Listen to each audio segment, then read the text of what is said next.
Et on aurait continué, hein? Hey, moi, j'étais parti, là. On continue. Quelle bénédiction d'être avec vous ce matin. Écoutez, je dois vous dire une chose, puis je ne vous le dis pas par flatterie ou pour vous flatter. Je vous le dis vraiment sincèrement de cœur. Il y a quelques années, j'étais venu ici pour une présentation justement de la Fondation. Je pense que c'est ma 3e fois ce matin. Et j'avais été tellement béni, puis l'image que ça m'avait laissée, c'est lorsque j'étais dans le ministère, dans la première église où j'ai été, c'était très, très familial, très tissé serré. Il y avait beaucoup de joie et de plaisir le dimanche matin de se retrouver entre frères et sœurs. Et encore ce matin, quel accueil! Et j'aimerais vous remercier pour votre accueil ce matin, Ninon et moi. Et c'est un privilège d'avoir Ninon ne m'accompagne pas souvent, mais ce matin, elle est là avec moi, puis je suis vraiment content. Et je suis content pour vous aussi. Vous êtes bénis, vous aussi, de votre côté. Écoutez, je viens ce matin toujours au nom de la Fondation Sembec. Alors, pour ceux qui ne me connaissent pas, mon nom est Sylvain Paradis. Je travaille avec la Fondation Sembec depuis déjà presque 5 ans. Et ma tâche consiste à aller dans les églises pour parler du ministère de la Fondation et pour encourager autant les candidats, les aspirants potentiels, l'Église elle-même, d'aller de l'avant au niveau de la formation d'ouvriers. Alors, on va s'en parler un peu plus. Je vais vous faire une mise à jour. Alors, de la façon que ça va se dérouler ce matin, premièrement, je m'introduis et ensuite, on va avoir immédiatement après une vidéo d'1 minute 40 qui va parler de la Fondation, un témoignage d'un ouvrier qui a reçu une bourse de la Fondation. Et ensuite, je vais revenir vous donner quelques instants. Je vais essayer de ne pas être trop long, de faire une petite mise à jour pour la Fondation. Et tranquillement, on va ouvrir la parole, on va s'encourager ce matin à la gloire de Dieu. Alors, ça vous convient? Allons-y, premièrement, avec cette vidéo. Maestro.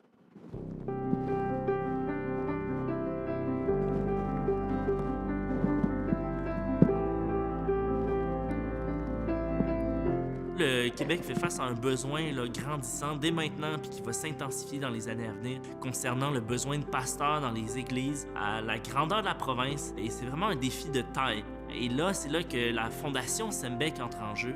Moi, je suis littéralement un exemple de cet objectif de la Fondation parce que j'étais dans une église en implantation. En 2017, cette église, qui était encore toute jeune, toute petite, m'a demandé si je voulais commencer une formation à temps plein pour implanter une église à terme, une fois que j'aurais fini ma formation.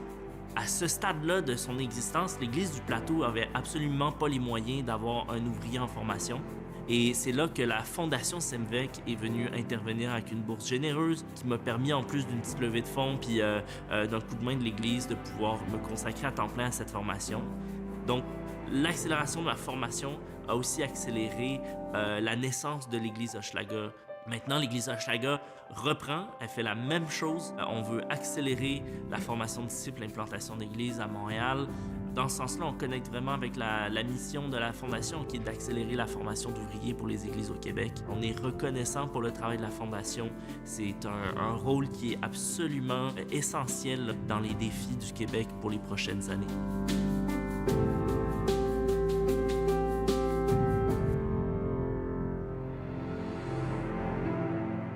Amen. Quel beau témoignage. Écoutez, ce matin, j'aimerais vous annoncer 3 bonnes nouvelles concernant la Fondation. La première bonne nouvelle, c'est que la Fondation est déterminée à continuer sa mission, c'est-à-dire d'aider les églises à accélérer la formation de leurs leaders et futurs leaders au moyen de bourses. Elle le fait déjà depuis plusieurs années. Et elle veut poursuivre, elle est déterminée à continuer. Alors ça, c'est une bonne nouvelle. Ça veut dire qu'il y a beaucoup d'aspirants, de pasteurs, d'ouvriers qui vont être en mesure de recevoir des fonds pour aider à se former, à se développer et de servir dans leur église locale le plus rapidement possible. Maintenant, la deuxième bonne nouvelle, c'est qu'il y a plus d'une centaine d'étudiants qui ont bénéficié de bourses au fil des ans. Alors, il y a eu énormément d'étudiants. J'étais dans une église il y a 2 semaines qui avait 4 candidats qui avaient reçu une bourse et j'étais présent pour présenter une attestation ce dimanche matin-là. Et il y avait beaucoup d'enthousiasme dans l'Église de voir que des jeunes, des plus jeunes, sont en train de se former pour la relève. On a besoin de la relève au Québec, n'est-ce pas? On en a besoin dans plusieurs métiers, dans plusieurs professions. Et bien sûr, on a besoin de la relève aussi au niveau des églises au Québec. Écoutez, c'est étonnant, je suis toujours impressionné de le dire, et on le dit avec humilité aussi, puis vous allez comprendre pourquoi. La Fondation a donné, je dis probablement parce que c'est probablement plus, mais au moins 1 500 000 en bourse, en dons, dans les 25 dernières années. C'est extraordinaire. Et si la Fondation a pu le donner, ce n'est pas parce qu'elle est plus riche qu'une autre fondation, mais c'est parce qu'il y a des gens très généreux qui sont dans l'ombre, qu'on ne connaît pas, et qui donnent à la Fondation parce qu'ils croient à la vision de développer des ouvriers et de former des ouvriers dans nos églises au Québec. Et c'est extraordinaire. Vous êtes d'accord avec moi, là? La troisième bonne nouvelle. La troisième bonne nouvelle est que vous pouvez contribuer à aider au soutien des ouvriers dans les églises. Et voici de quelle manière on peut le faire. C'est très fréquent au niveau de la Fondation. Au moyen, par exemple, de dons ou de legs qui peuvent être, par exemple, prévus dans le but de pouvoir contribuer à un soutien potentiel. Et ce qu'il y a de merveilleux dans cela, c'est que cela n'affecte pas vos offrandes hebdomadaires, cela n'affecte pas vos dons, peut-être que vous faites déjà, mais l'objectif est simplement d'avoir une vision que lorsque moi je vais être avec le Seigneur en train d'adorer et de le louer, le remercier, l'Évangile va continuer à se développer, à progresser, et pourquoi pas que d'autres ouvriers soient en train de se former et de se développer. Ce n'est pas extraordinaire? Quelle belle vision! Alors, si quelqu'un est en mesure de le faire, s'il y en a qui sont en mesure de le faire, bien, c'est merveilleux. Maintenant, pourquoi la Fondation vient dans les églises, entre autres, ce matin en particulier? J'en parle ce matin, j'en ai pas parlé depuis les fois auparavant et je n'en parlerai pas à la prochaine fois. Mais pourquoi, de temps en temps, il faut en parler? C'est parce que le système de la Fondation, c'est quelque chose qui existe depuis longtemps. Les fondations séculières, par exemple, vous en avez déjà entendu parler. Un hôpital qui, par exemple, va solliciter des fonds, des legs, pour assurer soit la recherche, soit le développement, et pour toute autre raison. Il y a certaines fondations, par exemple, pour les maladies, pour une cause commune, pour de la recherche. C'est un système qui existe depuis longtemps, donc on ne réinvente pas la roue ici. Maintenant, imaginez la fondation Sembec. Premièrement, je vous mentionne ça, peut-être que vous le savez très bien, mais il m'arrive parfois de me faire poser la question, ça veut dire quoi, Sembec? Moi, j'ai entendu M. Héron, il y a plusieurs années, qui disait « Sembec, ça veut dire on sème avec un bec ». Mais Sembec, en fait, c'est l'abréviation pour le Séminaire baptiste évangélique du Québec. Le séminaire Sembec forme, la fondation Sembec soutient par l'octroi de bourses pour accélérer la formation. Alors, je reviens au principe de solliciter des fonds ou de voir des fondations séculières qui demandent, par exemple, du soutien. Imaginez maintenant la Fondation Sembec. Difficile pour nous, comme représentants de la Fondation, d'aller dans le milieu séculier et de dire, dans ce milieu séculier, est-ce que vous aimeriez, est-ce que vous voudriez nous aider à former des pasteurs dans nos églises au Québec? Je pense que cette porte-là nous est fermée, hein? Vous êtes d'accord avec moi? Alors, où aller, sinon dans nos églises, et de faire part du besoin, et qui sait ce que Dieu peut faire? Le Seigneur est tout-puissant, il pourvoit de toutes sortes de façons.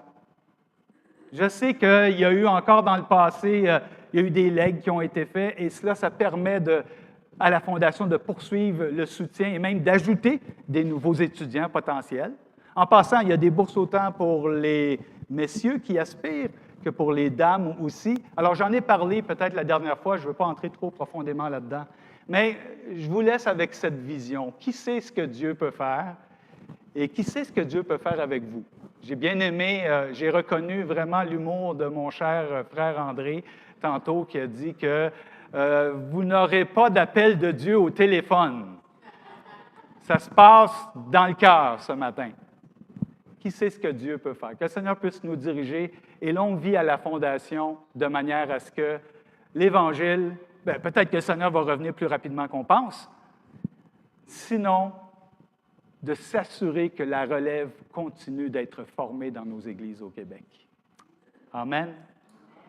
Je conclus par, très rapidement, vous avez entendu le témoignage de Quentin Bernard, qui a implanté l'église d'Hochelaga depuis quelques années. Lorsque je suis allé présenter la fondation dans leur assemblée un dimanche matin, une toute petite église, peut-être 15-20 personnes à ce moment-là, Quentin, qui est l'implanteur, pasteur, qui a été formé avec Sam Beck, juste avant ma présentation, a dit « Bien, moi, la Fondation, je suis vraiment reconnaissant parce que grâce aux dons de la Fondation, j'ai pu accélérer ma formation et implanter l'Église d'Hochelaga au moins 5 ans plus rapidement. » Wow! C'est extraordinaire. Pensez-y. Une implantation au moins 5 ans plus rapide à cause de l'opportunité de pouvoir former, de pouvoir se développer. Alors, peut-être qu'il y en a ici qui se disent « Est-ce que moi, je pourrais être un candidat? » Qui sait ce que Dieu peut faire? Le but, ce n'est pas de nous disqualifier, mais de nous qualifier. Alors, plaçons ça devant le Seigneur et qui sait ce que Dieu peut faire avec chacun d'entre vous de la façon dont vous pouvez soit aider ou vous impliquer pour la gloire de Dieu. Amen, une autre fois. Maintenant, je ne sais pas si vous avez déjà vu ça, mais probablement que vous avez déjà entendu parler de ce fameux site de l'indice du bonheur au Québec. C'est un site qui a paru il y a peut-être une douzaine d'années. Et ce qu'on faisait, c'est qu'on évaluait le bonheur par ville, par région. Je n'ai pas trouvé Buckingham, là, j'ai essayé de retourner, mais je n'ai pas trouvé. Mais quand je vois ici ce matin comment vous êtes, je dis, eux autres sont à 99,9 %. Ça, c'est certain. Mais en fait, le site aussi parlait de cette question qui a été lancée, peut-être une question avec la réponse facile, mais je vais vous la poser quand même ce matin. Quel est, selon vous, le pire défaut des Québécois?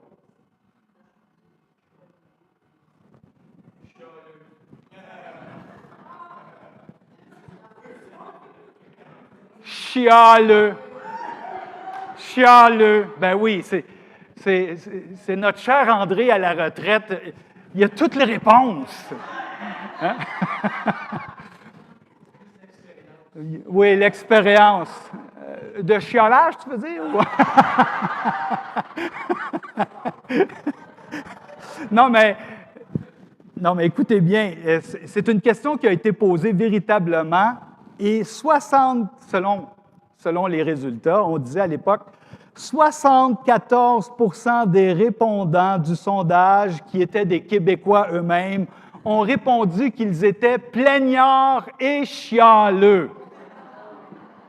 Alors, ce n'est pas moi qui ai choisi le terme chialeux, là, mais c'était dans le sondage. Plaignards et chialeux. Mais on disait, par exemple, qu'à travers le Québec, les Québécois sont plaignards et chialeux, sauf à l'église de Buckingham. Il paraît qu'à l'église de Buckingham, ça chiale jamais. On se plaint jamais. Non, mais en fait, on concluait en disant que après le hockey,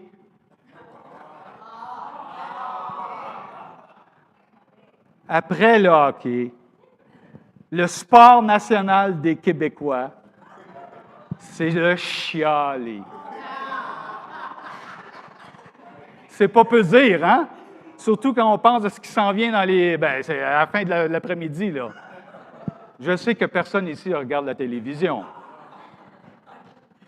Non, mais moi, j'ai prévu revenir à Montréal à temps pour voir ma partie. Alors, ce matin, ce que j'aimerais vous encourager en conséquence, en fait, mon thème, c'est la reconnaissance. J'aimerais vous encourager ce matin à développer le réflexe de la reconnaissance. Vous êtes déjà allé chez le médecin, on vous a fait asseoir sur sa table d'examen. Il a sorti son petit marteau rotulien. Ça rime. Et là, il donne un petit coup pour vérifier vos réflexes. Et si les réflexes sont bons, la jambe lève automatique. Hein? Vous avez déjà vu ça? En fait, les réflexes, c'est que pas besoin de passer nécessairement jusqu'au cerveau puis revenir. C'est un réflexe, c'est automatique. Et on devrait développer, nous, comme croyants, cette attitude de reconnaissance tel un réflexe. Développer le réflexe de la reconnaissance. On devrait être des experts au niveau de la reconnaissance. Vous avez entendu l'expression d'être des éternels insatisfaits. Vous avez déjà entendu ça? Voici une belle vision pour nous. Devenir des éternels reconnaissants pour la gloire de Dieu. Wow! Quelle belle vision! Parce qu'au Québec, on est plus porté à demander qu'à dire merci. Hein? Certaines personnes, comme j'avais lu un texte, passent leur vie au comptoir des réclamations. Au Québec, on peut ressembler à ce petit garçon qui attendait l'autobus avec sa maman. Puis il y avait un monsieur qui était à côté, qui attendait lui aussi, puis il avait une orange dans ses mains, puis il se tourne vers le petit garçon, il se retourne vers le petit garçon, puis il dit au petit garçon, il dit, « Tiens, je te donne mon orange. » Fait que le petit garçon, il prend l'orange dans sa main, il regarde le monsieur, il regarde l'orange. Sa maman, qui voit la scène, dit « Hé, là, qu'est-ce qu'on dit au gentil monsieur? Qu'est-ce qu'on dit au gentil monsieur? » Fait que le petit garçon, il regarde l'orange, il regarde le monsieur, il regarde son orange, il dit « Voulez-vous me l'éplucher? »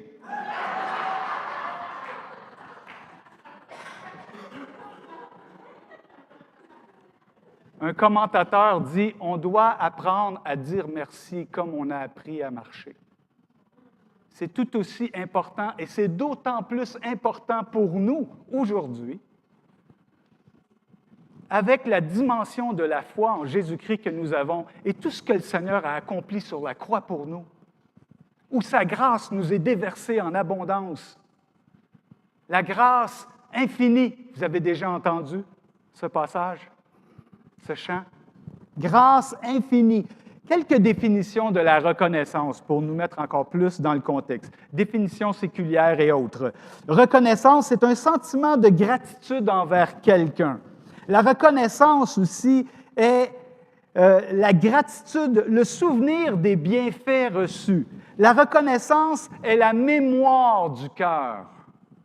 La reconnaissance est la réponse naturelle des croyants à tout ce que Dieu fait. Dans l'Écriture, on voit souvent l'expression « action de grâce ». On connaît bien ça. Rendez grâce, faites des actions de grâce. C'est un jargon qui est très, très évangélique, on va dire aussi, très biblique. On connaît bien ce jargon qui est pas mal moins employé dans notre monde d'aujourd'hui. Mais si on voulait réduire à la plus simple expression ce que ça veut dire, de rendre grâce, de donner ou d'apporter des actions de grâce, eh bien, ce serait à sa plus simple expression d'être reconnaissant et de dire merci. Tout simplement. Être reconnaissant et dire merci. Si, par contre, nous regardons ce que la parole nous dit concernant un des signes de la fin des temps. Je ne suis pas là pour vous parler de la fin des temps, pour vous dire c'est quand exactement. Il y a différentes positions. En tout cas, une chose qu'on sait, c'est qu'on ne connaît ni le jour ni l'heure, et on est plus proche de ce moment que de ceux qui ont cru avant nous, n'est-ce pas? On est d'accord avec ça. Mais c'est intéressant de voir, par exemple, dans 2 Timothée 3:1, je vous le lis rapidement. Je vais vous donner quelques versets, puis ensuite, on va s'arrêter sur un passage particulier, mais on va aller quand même rapidement pour tous ces versets. Mais dans 2 Timothée, chapitre 3, au verset 1, on parle des signes de la fin des temps. L'apôtre Paul dit « Sache que dans les derniers jours, il y aura des temps difficiles, car les hommes seront égoïstes, amis de l'argent, fanfarons, hautains, blasphémateurs, rebelles à leurs parents, ingrats, irreligieux, et ça continue. » Je m'arrête au mot « ingrat » ce matin pour aller dans le sens de ce que nous parlons. Le mot « ingrat », l'idée du mot est littéralement « les hommes seront sans reconnaissance ». Pas sans connaissance, là. Sans reconnaissance. La majorité des versions utilisent ingrat, mais si je vous propose quelques autres versions, par exemple, une version dit « Ils ne seront plus capables de dire merci ». Une autre version dit « Ils n'auront ni reconnaissance ni respect pour ce qui est sacré ».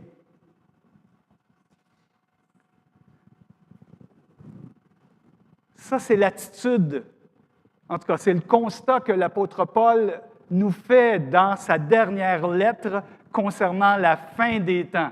Pourquoi je vous mentionne ça? Pour mettre en relief l'importance que pour nous, ça devrait être un élément qui est une caractéristique de nos vies. La vie de ceux qui ont découvert la grâce de Dieu et la croix en Jésus-Christ.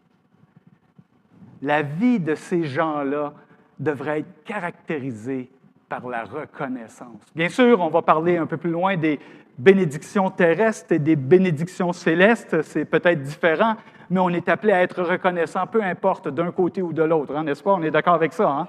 On est appelé à être reconnaissant. J'aimerais vous partager, avant d'aller avec un autre verset, probablement ce qui a été pour moi une des plus grandes leçons de reconnaissance que j'ai reçues dans ma vie. Et cette leçon est venue lorsque j'étais pasteur dans une église à Montréal. Il y avait une dame qui assistait à l'église et qui était aveugle. Cette dame-là, elle arrivait le dimanche matin avec son chien guide. Et elle était impliquée dans la louange, dans l'adoration. Alors, on préparait les chants la semaine, on lui envoyait pour qu'elle puisse faire le transfert sur son appareil en braille. Je ne sais pas comment ça se passait, mais ça ressemblait à ça en tout cas. Et là, elle arrivait le dimanche matin, elle avait son appareil, et Kiwi la suivait, un labrador, bien sûr, qui avait été formé par Mira. Kiwi s'installait, il dormait là tout le temps de la louange. J'ai jamais vu lever ses pattes là, puis dire Alléluia. Mais il était là, puis il restait tranquille, et Patricia chantait. Mais la caractéristique de Patricia, c'est que jamais, moi, je l'ai entendue se plaindre qu'elle était aveugle, qu'elle avait des problèmes, tout ça. Mais elle franchissait la porte le dimanche matin, et dès que quelqu'un adressait la parole à Patricia, elle avait le sourire fendu jusqu'aux oreilles, elle était contente, elle était heureuse, une attitude toujours bienveillante. Bref, ça, c'est le témoignage que j'ai vu à Patricia. Puis, on m'a raconté son histoire un peu plus tard. Quelle est son histoire à Patricia? Bien, premièrement, elle est née dans un contexte de famille vraiment difficile, foyer d'accueil à autre, elle s'est promenée. Et elle avait une vision partielle. Elle pouvait voir, mais elle avait une vision partielle. Et à un moment donné, bien, elle s'est retrouvée, bien sûr, elle est venue au Seigneur, je pense qu'elle avait autour de 20 ans. Elle s'est retrouvée dans 1 ou 2, 3 églises, finalement à l'église où j'étais. Et à un moment donné, bien, elle a su que le cancer était pris dans l'autre partie de son œil et qu'elle n'avait pas le choix de se faire opérer, c'est-à-dire finalement d'avoir une chirurgie qui pourrait lui enlever la vue pour toujours. Alors, c'était vraiment dramatique. Et un frère m'avait conté que Patricia avait demandé à un moment donné, elle lui avait demandé, « Écoute, je vais avoir ma chirurgie prochainement. Est-ce que tu m'emmènerais dans les Laurentides, dans la région des Laurentides, un peu à 1 heure de Montréal, on va dire, un endroit que vous connaissez probablement, puis qui est rempli de lacs, de montagnes et tout ça. » Alors, ce frère-là a dit, bien sûr, elle voulait aller voir les Laurentides, les montagnes, les lacs une dernière fois avant sa chirurgie. Alors, c'est quand même, c'est émotionnant pour moi de penser à ça, puis sûrement pour vous. Et bien sûr, elle s'est fait opérer et elle a perdu la vie complètement. Et là, j'en arrive au point qui me touche, moi. C'est qu'un soir, j'animais la réunion de prière et Patricia était là. Et on commence à dire des prières de louange et tout ça. Et Patricia se met à prier. Je l'ai écrit parce que je ne veux jamais l'oublier. Donc, quand j'ai l'occasion de le dire, je préfère lire sa prière que je me rappelle que j'ai entendue. Alors, on est dans cette réunion de prière. Elle se met à prier spontanément en disant ceci. « Seigneur, merci que tu m'as permis de voir le ciel, les montagnes. Aussi, quand j'étais petite, je me souviens de regarder les étoiles. Merci, Seigneur. Merci, Seigneur, que lorsque je rêve, je vois. »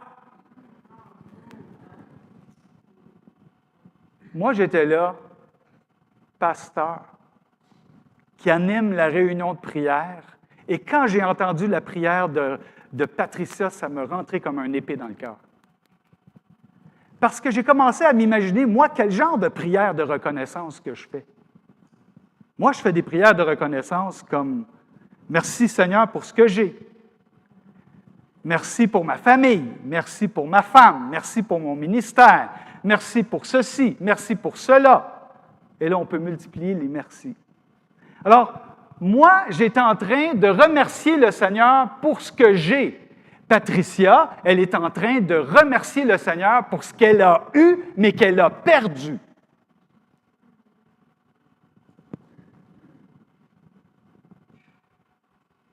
Wow! Là, ça m'a touché. Là, j'ai dit, OK, version 2.0 de la reconnaissance. Dire merci pour les choses que j'ai perdues, que je n'ai plus. Quelques années plus tard, mon papa qui était venu habiter chez moi, à la fin de sa vie, il avait 89 ans. Mon papa est décédé d'un cancer. Et une des choses qui m'a aidé à assumer, à accepter le deuil, c'est le souvenir de l'attitude de Patricia qui disait « Seigneur, merci, je l'ai pu, je l'ai eu, mais je te suis reconnaissante de l'avoir eu. » Et je pouvais dire au Seigneur « Seigneur, merci pour le papa que j'ai eu. Je ne l'ai plus, mais je suis reconnaissant. » Alors, je ferme la parenthèse parce que je trouve ça tellement touchant à chaque fois que je me remémore cette histoire. Je pense à Patricia. Et encore aujourd'hui, je pourrais vous multiplier les exemples où je réalise qu'il y a des choses dans la vie qu'on a, il y a des choses que l'on perd et on peut être reconnaissant de les avoir eues. Et pourquoi pas développer aussi cette attitude. C'est tellement important, la reconnaissance.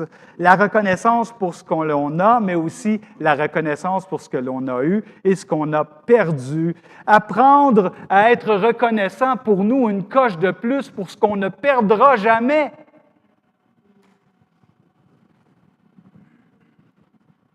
La grâce de Dieu. Le pardon de Dieu. Voici un de mes versets préférés.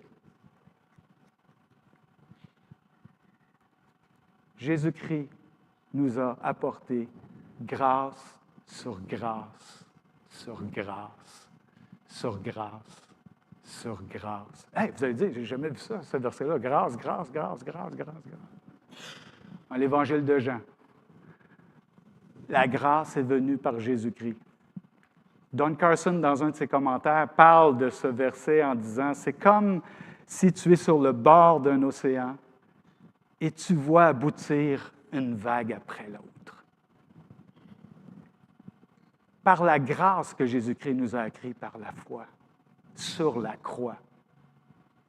Toutes les bénédictions que je peux m'imaginer, si la croix n'avait pas eu lieu, si le Seigneur n'était pas monté sur la croix pour subir notre propre condamnation. Toutes ces grâces auraient été impossibles. Mais puisque le Seigneur est monté sur la croix, qu'il a porté sur ses épaules notre péché, la grâce a été rendue possible. Je lisais une méditation récemment qui parlait du voile qui a été déchiré en deux.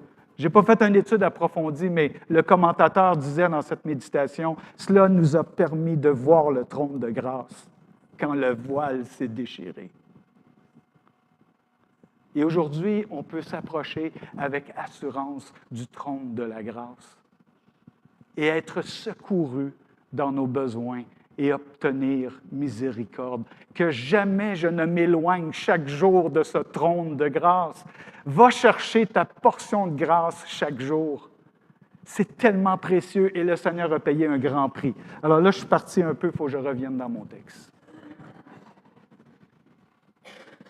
Très rapidement, 3 raisons pourquoi c'est si important de développer le réflexe de la reconnaissance.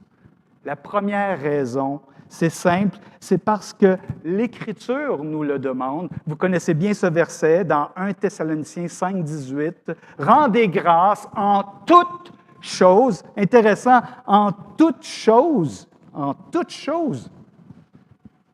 C'est tout ce qui nous arrive dans la vie. Comment est-ce possible? Ça veut dire que j'ai une grosse épreuve, j'ai une difficulté énorme, puis là, je dis « Ah, Seigneur, je te rends grâce. Merci! »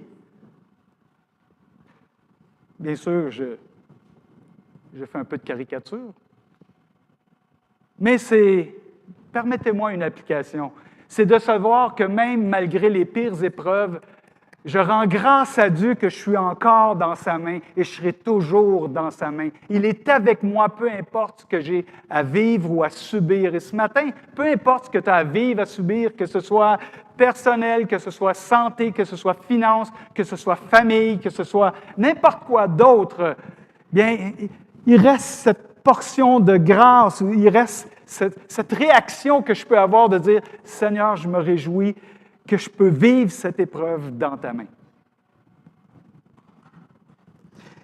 La Bible va plus loin. Rendez grâce en toutes choses. Dites merci. Soyez reconnaissants. Et si on allait dans par exemple, Colossiens 2, versets 6-7, où il est dit non seulement rendre grâce, mais abonder en action de grâce. Écoute, là. Abonder, c'est-à-dire que ça déborde. Ça déborde littéralement. Abonder en action de grâce. On peut aller lire le verset très rapidement. Colossiens 2, 6.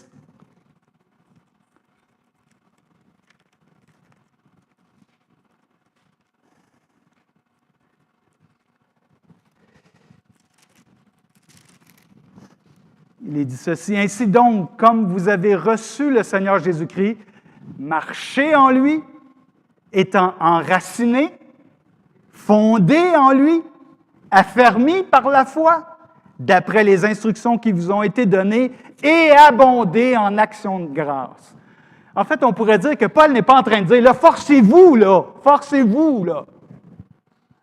Mais il y a une connexion, il y a comme une unité qui arrive à un aboutissement.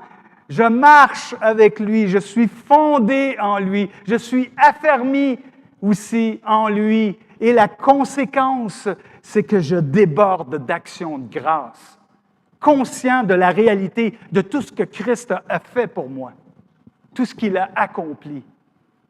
Si mes yeux sont rivés à vouloir être de plus en plus affermis, à vouloir être fondés en lui, à vouloir expérimenter, connaître davantage, eh bien, les trésors s'accumulent, les découvertes s'accumulent dans ma propre vie, et de sorte qu'à un tel point que maintenant, c'est la reconnaissance et l'abondance de reconnaissance en raison de tout ce que Christ a fait pour nous.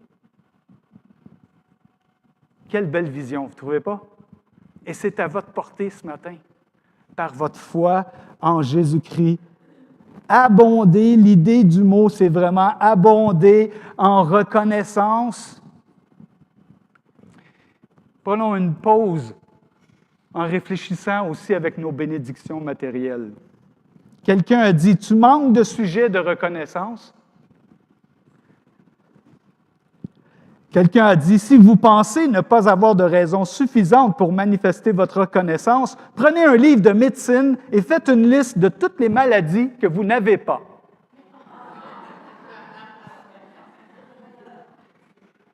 Après 2 pages, peut-être la moitié d'une. Tu vas déjà être rendu à dire « Merci Seigneur, je te suis reconnaissant ». Pourquoi est-ce si important de développer le réflexe de la reconnaissance? Parce que l'Écriture le demande, oui, bien sûr, mais aussi pour ce point important, parce que la reconnaissance est au cœur de la véritable adoration.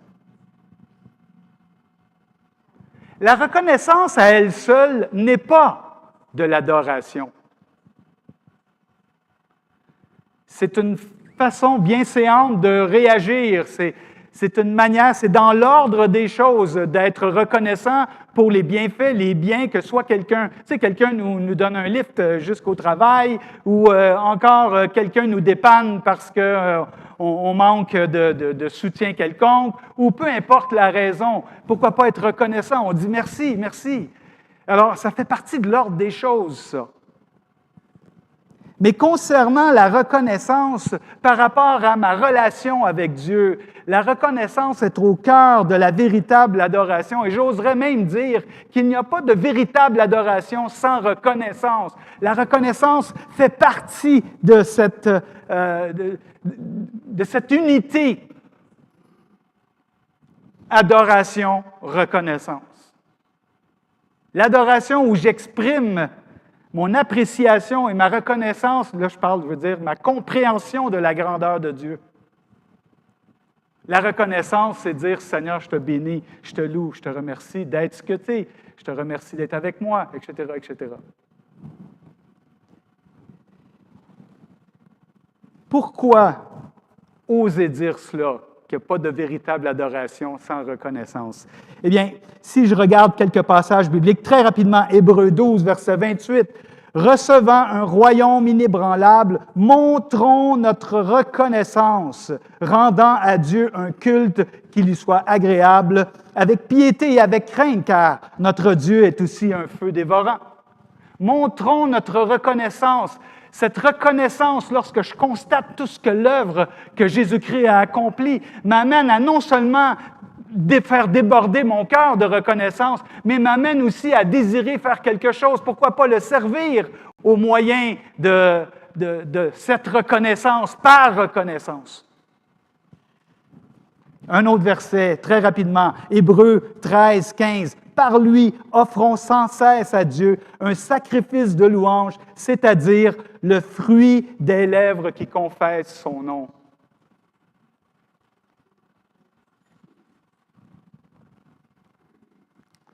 Un de mes versets préférés dans Apocalypse 4, 11. Apocalypse 4, c'est la louange au Créateur. Apocalypse 5, c'est la louange au Rédempteur. Le lion de Juda, celui qui a expié nos péchés, Apocalypse 5. Apocalypse 4, le Créateur. Et au verset 11, il est dit, « Tu es digne, notre Seigneur et notre Dieu, de recevoir la gloire et l'honneur et la puissance, car tu as créé toutes choses, et c'est par ta volonté qu'elles existent et qu'elles ont été créées. » Permettez-moi une application. Bien sûr, c'est la création en général.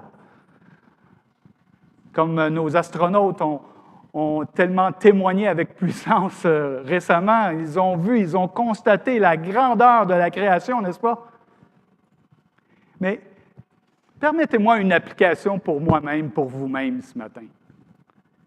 Si je suis ici ce matin, c'est parce que Dieu a voulu que j'existe. C'est vrai. Tu n'es pas là par hasard. Tu n'es pas un microbe intelligent, comme j'ai déjà entendu dire, qu'on est le fruit de je ne sais pas quoi. Là. Non. Dieu a créé l'humanité, il a créé l'homme et la femme. Et nous sommes encore là aujourd'hui. Et vous êtes là aujourd'hui parce que Dieu veut que tu existes. Et il est digne que tu puisses lui manifester toute ta reconnaissance, ne serait-ce que pour cette raison. Et si tu continues dans l'Apocalypse après, et là, tu vois tout ce que l'œuvre que le Seigneur a fait, toutes les promesses qui s'en viennent, la Jérusalem céleste. Pas tout de suite, je ne veux pas partir. Mais je m'emporte là, je m'enflamme. Mais tu es là et Dieu est bon. Juste ça, là, c'est merci Seigneur, je t'envie. Ça ne règle pas tous les problèmes, là, je suis bien conscient, là. Mais je suis là, je suis dans sa main. Il est mort pour moi. Je vois le trône de grâce, j'ai accès à lui. Je vois que je peux être affermi. Je vois que je peux me développer. Je vois que je peux marcher avec lui. Je suis dans sa main pour l'éternité. Nul ne me ravira de sa main. Wow! Et moi, je trouve que ça dort bien, tu sais, quand tu penses à tout ça. Rien n'attriste probablement plus le Saint-Esprit que le croyant qui ne rend pas grâce.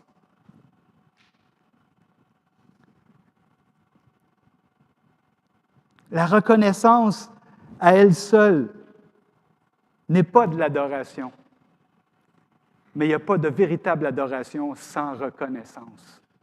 C'est pourquoi l'apôtre Paul nous exhorte à être reconnaissants chaque jour que Dieu nous donne dans nos vies.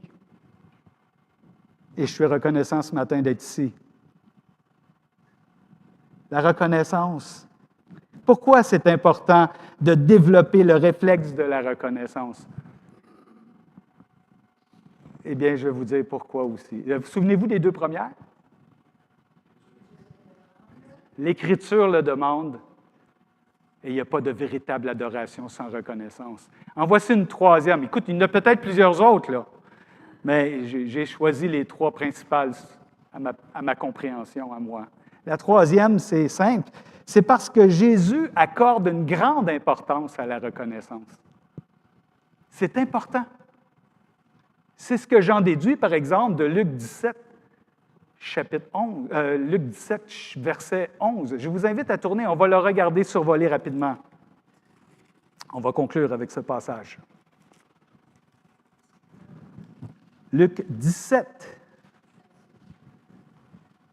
Chapitre 11. Jésus, se rendant à Jérusalem, passait entre la Samarie et la Galilée. Comme il entrait dans un village, 10 lépreux vinrent à sa rencontre. 10 lépreux vinrent à sa rencontre. Pourquoi 10 lépreux vinrent à sa rencontre? Bien, probablement que la renommée de Jésus s'étendait, premièrement, on pourrait reculer au chapitre 5, où Jésus a guéri un lépreux qui s'était approché de lui, et Jésus l'a touché et il a dit « Je le veux, sois pur ». Et ce lépreux a été guéri. Alors imaginez que vous êtes lépreux et que vous entendez parler que celui qui a guéri le lépreux du chapitre 5 va être pas loin de Buckingham. On va aller le voir, on va aller faire un tour. Surtout si vous avez la lèpre. Mais, se tenant à distance, ils élevèrent la voix très rapidement. Pourquoi à distance? Parce que c'était prévu de par la loi dans Lévitique, par exemple, que les lépreux devaient vivre comme, ils étaient un peu comme exclus, bien, pas juste un peu, mais ils étaient exclus de la communauté, de la vie communautaire. Ils devaient être à l'écart et il y a des prescriptions avec la façon dont ils devaient agir, réagir, avertir à distance, etc., etc. Et une des raisons, en tout cas, on peut comprendre qu'une des raisons, c'était préventif. C'est une raison préventive. On ne voulait pas que cette maladie se répande dans le peuple. Alors, il y a des prescriptions dans la loi par rapport à ça. Les lépreux sont à distance, se tiennent à distance. Ils élèvent la voix, ce qui confirme qu'ils sont à distance, bien sûr. « Jésus, Maître, aie pitié de nous! » Dès qu'il les eut vus, il leur dit, « Allez vous montrer au sacrificateur. » Deux choses. Dès qu'il les eut vus, à chaque fois que je vois ce passage, je pense à Matthieu 9, où Jésus, voyant la foule, il est dit que, voyant la foule, il fut ému de compassion. Parce qu'il constate que c'est des brebis qui n'ont pas de berger. Et il est ému de compassion. Et ce n'est pas une compassion passagère, une émotion, c'est une compassion selon sa nature. Et quelques versets plus loin, il dit aux 12, allez et annoncez la bonne nouvelle, qui est certainement la réponse. Si c'est pour moi, je suis occupé.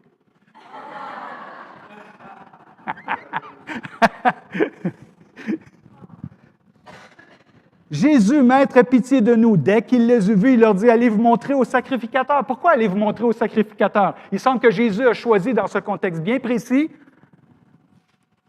de démontrer son respect de la loi. À l'autre lépreux, il a dit, oui, je le veux, sois pur. Mais là, ici, il dit, allez vous montrer au sacrificateur parce qu'il était prévu, c'était la coutume, que le sacrificateur devait valider, confirmer que tu étais véritablement guéri et tu pouvais reprendre ta vie communautaire à partir de là. Alors, c'est comme si Jésus leur dit, en tout cas, ce que ça démontre, il y a un respect pour certainement la loi, mais en même temps, il y a un test de foi aussi, hein? C'est comme si c'est une guérison anticipée, je ne sais pas si on peut le dire ainsi. Tu n'es pas guéri, mais tu vas être guéri bientôt. Alors, tu es guéri finalement parce que tu vas être guéri bientôt. Alors, va te montrer au sacrificateur. OK? En tout cas, eux, ils sont partis, puis ils sont allés, selon le texte. Regardons la suite. Pendant qu'ils y allaient, il arriva qu'ils furent guéris.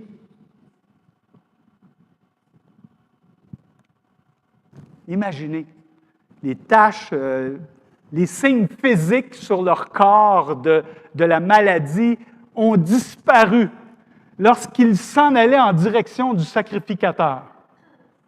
Imaginez leur réaction, ça devait être la joie complète, totale. Wow!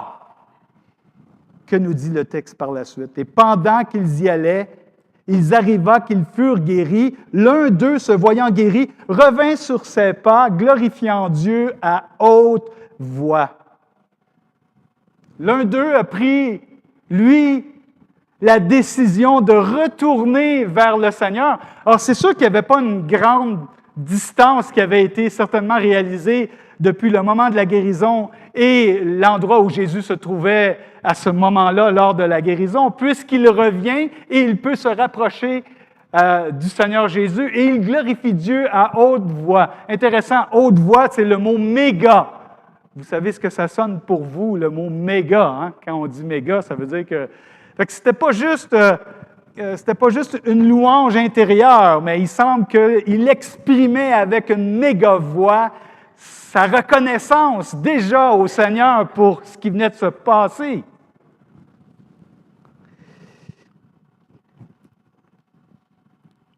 Il revint, bien sûr, verset 16, il tomba sur sa face aux pieds de Jésus et lui rendit grâce.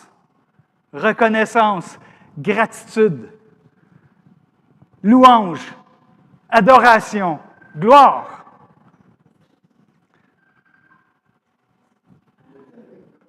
Il est tenace, hein? Mettez-le en ligne avec la prédication.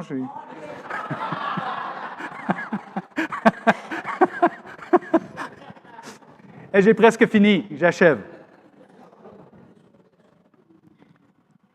Il tomba sur sa face aux pieds de Jésus et lui rendit grâce. C'était un Samaritain.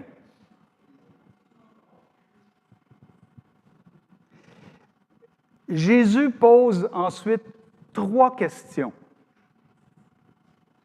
Jésus, prenant la parole, dit, « Les 10 n'ont-ils pas été guéris? » Et ce n'est pas que le Seigneur remet en question, « Ça a-tu marché? J'ai-tu manqué mon coup? » Non, c'est que dans l'ordre des choses, c'était normal que les 10 reviennent pour rendre gloire à Dieu, à celui qui les a guéris d'une maladie qui leur empoisonnait la vie. C'était dans l'ordre des choses. C'est de l'éducation spirituelle aussi. Et ce n'est pas « Oh, j'aurais tellement aimé ça qu'il me glorifie. J'aurais aimé ça qu'il revienne tout le monde et qu'il me glorifie. » Tu sais? Je suis Jésus après tout. Non.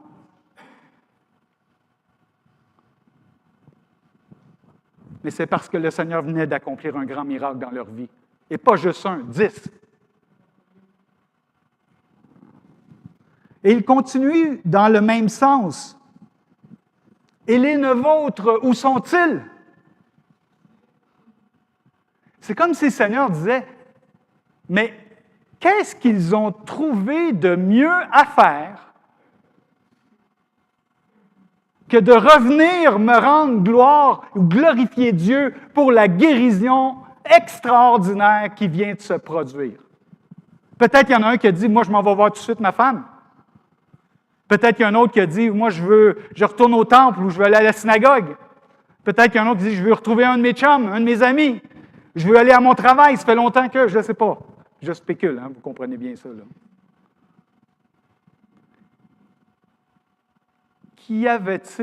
Qu'avait-il de mieux à faire que de revenir pour glorifier le Seigneur?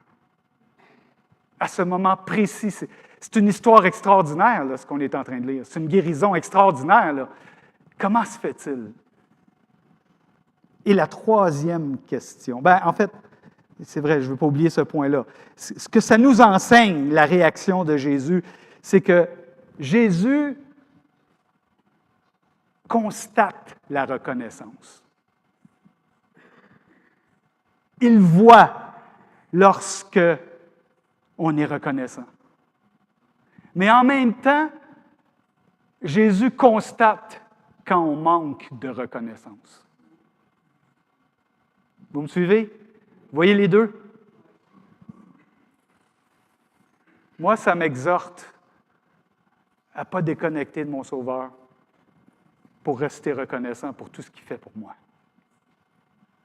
Moi, ça m'encourage. Jamais je voudrais passer une journée sans lui être reconnaissant pour ce qu'il fait pour moi, ce qu'il a fait à la croix, pour sa grâce à tous les jours, pour son trône de grâce, pour la portion de grâce que je vais chercher à tous les jours. Jamais, jamais, jamais je voudrais manquer de reconnaissance. Troisième question. Ne s'est-il trouvé que cet étranger pour revenir et donner gloire à Dieu? Cet étranger.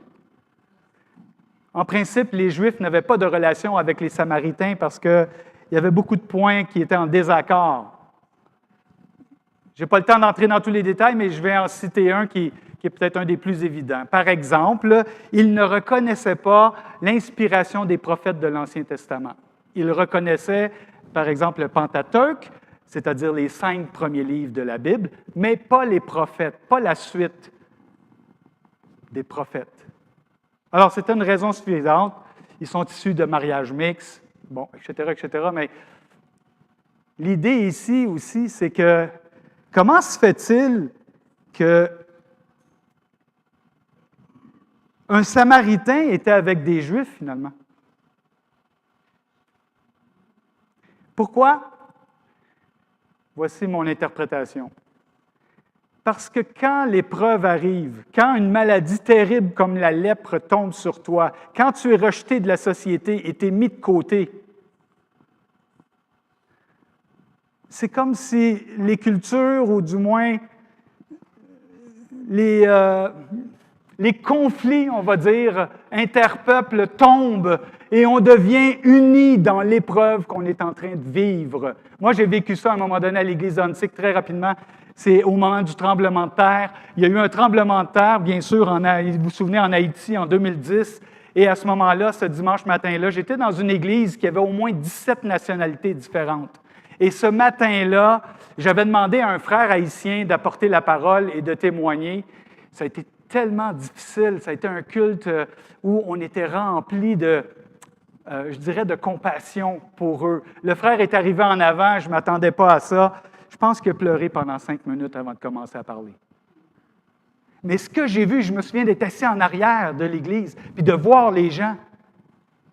Mais ce que j'ai vu, c'est que c'est comme, il n'y a plus d'Africains, il n'y a plus de Latinos, il n'y a plus d'Haïtiens, il n'y a plus de Québécois, il n'y a plus d'Arabes, il n'y a plus d'Européens. C'est comme si on était une église, cette église où il n'y a plus ni race, Il n'y a rien, la seule Église. Ne cherchez pas une Église, en passant, québécoise au ciel, il n'y en a pas.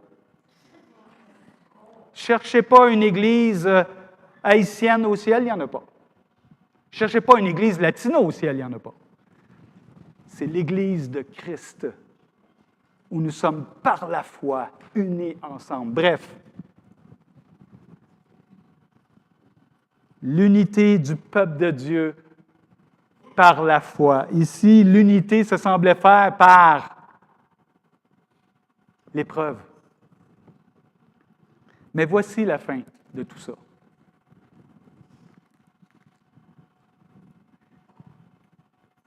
Les Juifs, selon Romains 9,5, ont tous reçu la loi, les alliances, les promesses.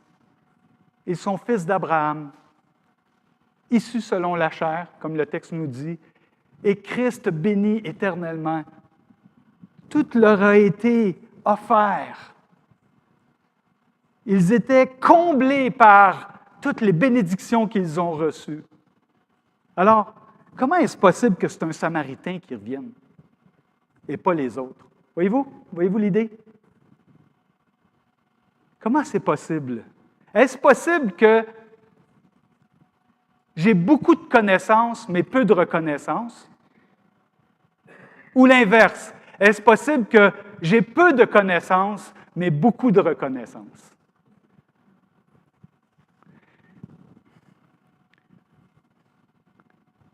Par la croix de Christ, nous avons accès à toute la connaissance. Nous sommes maintenant des enfants de Dieu. Les promesses les plus sublimes nous appartiennent. Nous allons être avec le Seigneur pour l'éternité. Les maux que nous vivons aujourd'hui, c'est passager, mais les promesses que nous avons sont des garanties, autant comme le Seigneur a dit à ses lépreux, « Allez vous montrer aux sacrificateurs, et ils étaient déjà guéris. » Eh bien, le Seigneur nous a promis le ciel. Nous avons déjà le ciel. Si je peux le résumer ainsi. Sans la croix, toutes ces grâces seraient impossibles.